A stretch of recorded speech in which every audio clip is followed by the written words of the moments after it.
No. I promise. I'm not in training.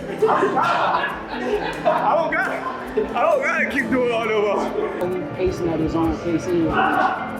It ain't a fast pace.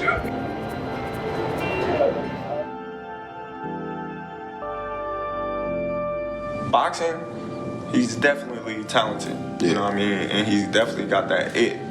And yeah, he's definitely respected in boxing. But Shakur is a different fighter.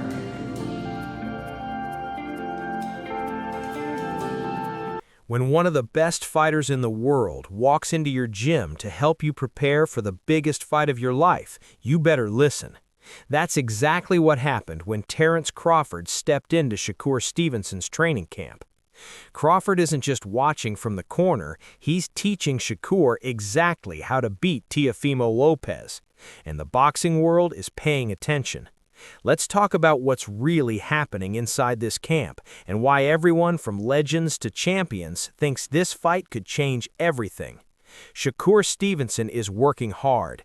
Every day he's pushing through intense drills, speed work, timing drills, defense practice, and Terence Crawford is right there watching every single move.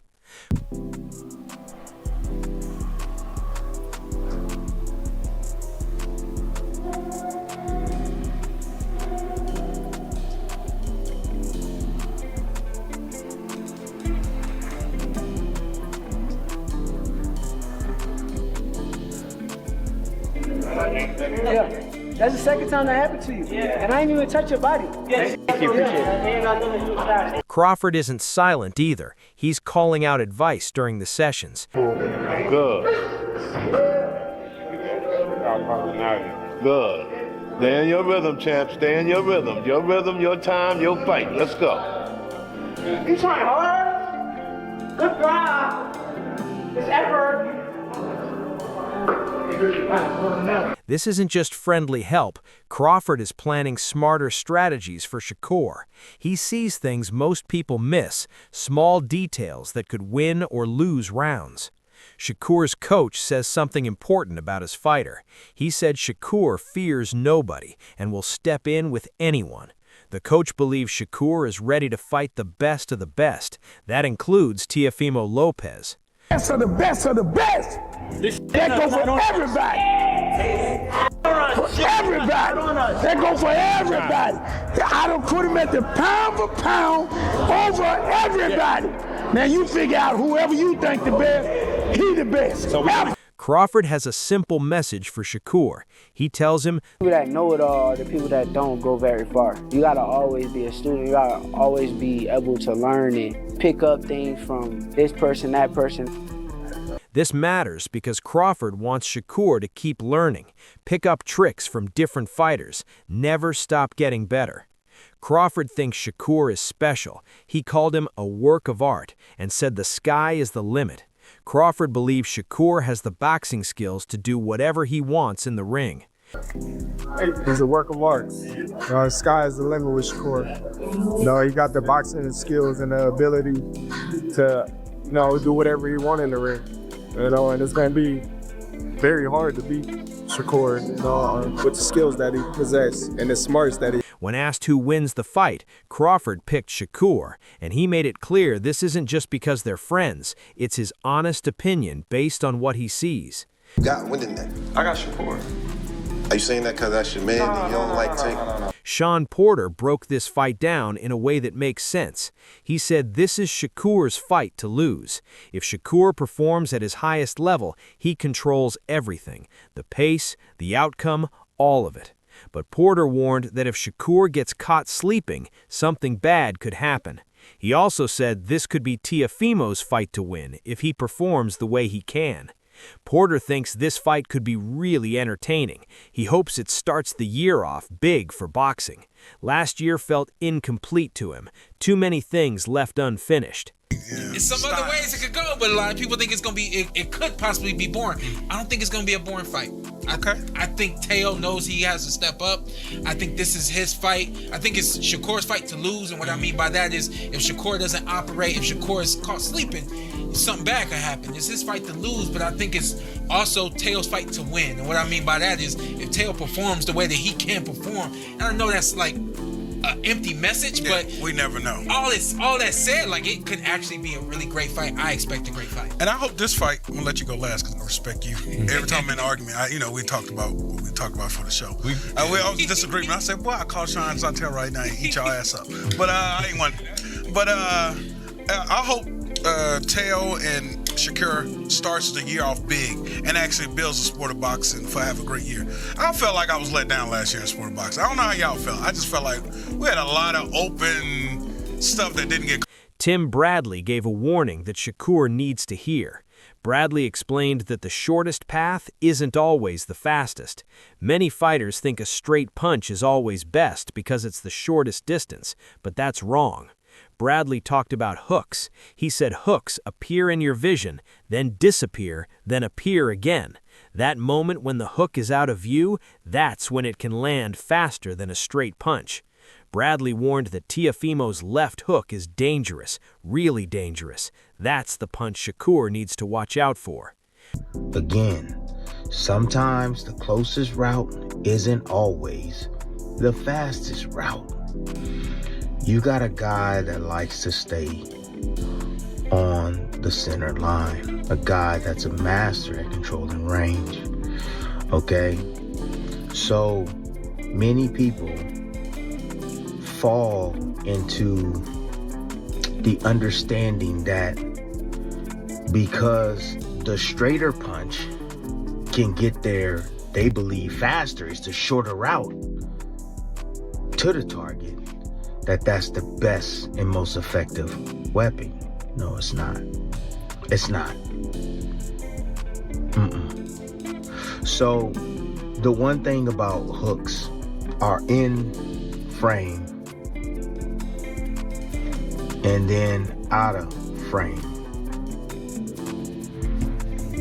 In frame, check this out. Check this out. Back in frame. So that moment, that small little moment where it's in frame, out of frame, back in frame, it gets to the straight line a lot quicker than straight punches. The punch that I'm worried about for Shakur getting hit with the most from Teo, and he's devastating with this punch, is the left hook. Regis Prograis gave one of the most interesting takes. He thinks Shakur is better mentally and technically. Teofimo has great athleticism and raw talent, but Prograis said Teofimo is weak-minded. Prograis pointed out that Teofimo struggles in some fights. Yes, he showed up big against Lomachenko and Josh Taylor, but in many other fights, he struggles mentally. Prograis believes Shakur will break Teofimo. The first 2 or 3 rounds might be close, maybe 2-1 on the scorecards, but after that, Shakur will start stepping up. Prograis thinks Shakur wins comfortably, not a knockout, but a comfortable 12 rounds for sure. Malik Scott analyzed the styles carefully. He said when it comes to craft and fundamentals, you have to go with Shakur. Shakur is more seasoned. Scott pointed out mistakes Teofimo makes, mistakes you just can't make when fighting someone like Shakur. You can't overcommit. You can't approach Shakur's range with your lead hand down. I want to say like TV friendly because it depends on, which either guy, what game they come with. Concerning is Shakur going to use nothing but his legs? Is Teo going to do just enough because Shakur may offset him a bit and give him a look that he never seen before? I have Shakur winning. I think Teo, concerning explosiveness, he get it. Rapid speed, he get it. But I think when it comes to the craft and fundamentals, you have to go with Shakur. To me, he's a lot more seasoned. And plus, I just believe Teofimo, he makes mistakes to me you just can't make when you're fighting Shakur. Like what? You can't be overcommitting. You can't approach his offense range with your lead hand down, especially since Shakur is a southpaw, because that means if you're orthodox and you're approaching Shakur with your lead hand. This is especially dangerous because Shakur is a southpaw. If you're orthodox and you approach a southpaw with your lead hand down, you're closer to his jab hand, and Shakur has one of the best jabs, especially from the southpaw stance. Raymond Ford sparred both fighters. That gives him a unique perspective. When asked about the fight, Ford didn't hesitate. I think it's going to be kind of easy. I sparred Teofimo before, and I think Shakur going to make it look easy. Ford was asked about Teofimo's power. Is he really that strong? Ford's answer was honest. I don't think he really punching as hard as it looks on TV. I think he probably just catching guys with shots they don't see. Ford didn't really feel Teofimo's power that much. He thinks Shakur wins by unanimous decision. Easy. Teddy Atlas stepped up to defend both fighters from criticism. People have said Shakur avoids opponents. People have said Teofimo avoids fights. Atlas said you can't take those shots at these two guys. Both fighters are stepping up now. They're taking a fight that surprised people. Atlas praised Shakur's last fight against Zepeda. Shakur showed aggression while being elusive. He walked his opponent down. He fought on the inside. He controlled space, but also went into tight quarters without fear.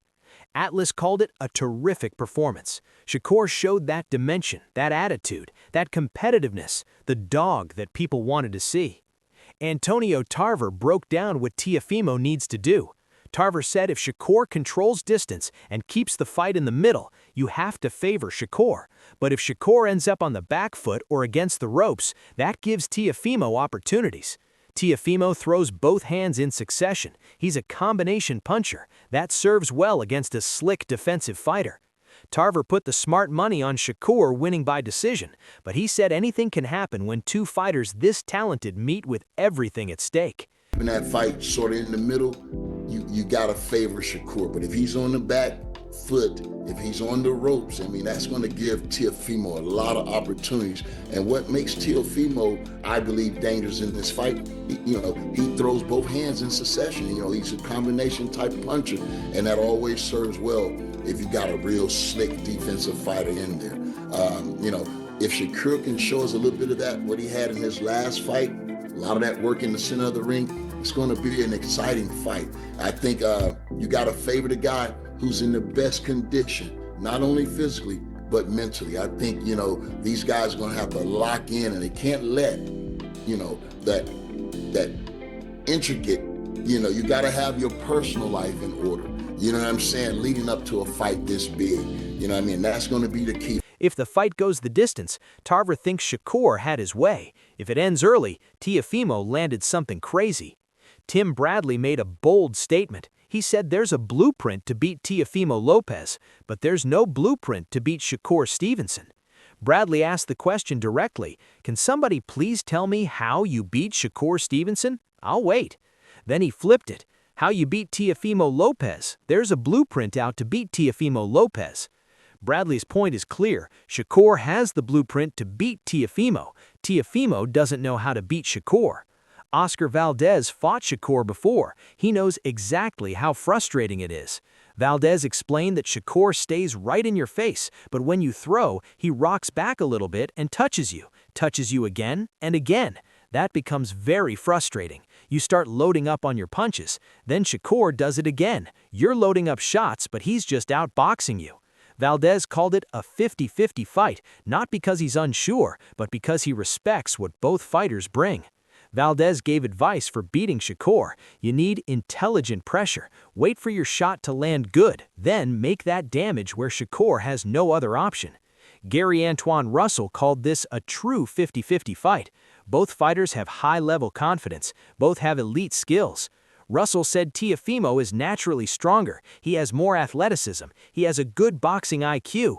But Shakur is a smarter fighter, more technical, more seasoned, more poised, mentally more mature. He doesn't take unnecessary risks.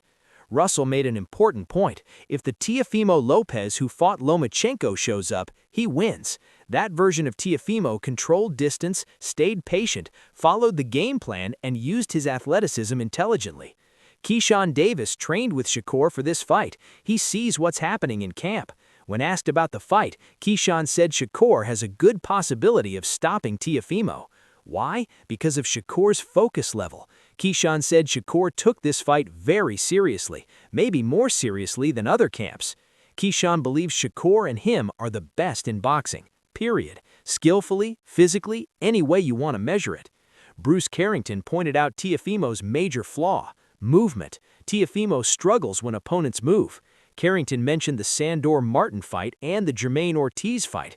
When guys move around and don't stay still, Teofimo can't plant his feet, and when he can't plant his feet, what can he do? Shakur is probably one of the best guys at moving his feet, playing defense, being patient, and frustrating a fighter. The question is simple. Can Teofimo handle that frustration? Can he stay mentally strong when nothing is working? Max Kellerman brought up an interesting point. Teofimo has angles with his feet that might bother Shakur. He moves great in the ring. He's a combination fighter. Yes, it is not like, but there are some fights, guys. I think about Pernell Whitaker and Buddy McGirt or Sugar Ray Leonard and Wilfred Benitez. I love the high-speed chess match. Not every fight has to be rock'em sock'em robots, right? That is, I agree with you. Aesthetically, there could be problems because someone has to take the lead, and they're both. But Kellerman said Shakur is a whole different type of animal. His ring IQ is up there with the best. He's getting better all the time. Kellerman noted that we don't see two pound-for-pound fighters face each other very often. This is special. Chris, Teo has some angles with his feet that might bother a guy like Shakur. That's exactly what I was thinking. Like, he has great angles with the feet. He moves greater in the ring. And combination fighter, to me, combinations is the best. Shakur addressed the so-called beef with Teofimo. He said there never really was beef. It started when Teofimo came to his fight against Edwin dos Santos. Shakur sized him up in the locker room, but only because he always pictured them fighting in the future. Teofimo felt some type of way about it, but Shakur had told him before that they would fight eventually, so he didn't understand the issue. Shakur made it clear, there was never real beef, no real static or issues. Teofimo has always been a great fighter.